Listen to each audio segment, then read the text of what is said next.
Друзья, всех приветствую на ремонте Приора. Будем восстанавливать крепеж передней балки. Снимается бампер, снимаются колеса, снимается вот здесь вот пыльник. Вот наша балка передняя, вот болт.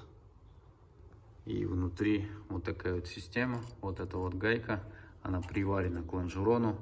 И вот эта гайка, когда прикисает очень сильно, когда крутите болт, получается, срывает гайку с заводской сварки, получается.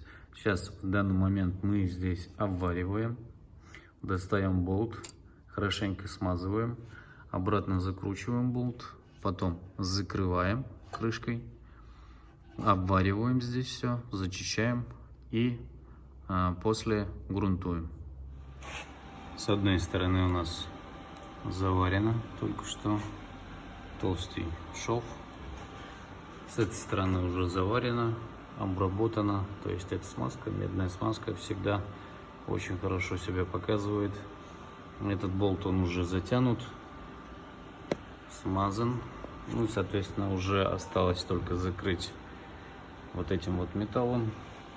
Здесь нам еще осталось смазать, то есть достать болт, смазать его, обратно закрутить, после чего смазать, ну и соответственно также закрыть. Закроем, обварим и соответственно обработаем грунтом. С левой стороной у нас точно такая же ситуация, так что левую сторону снимать не буду, так как уже на канале есть такая же работа, ну, не прям такая же работа, но работа была проделана по восстановлению крепежа передней балки, так что я думаю, смысла нету снимать левую сторону, тем более и машина, по-моему, была тоже Приора белого цвета, так что как-то так. И сейчас попозже еще сниму после окончательных работ, как там будет все выглядеть.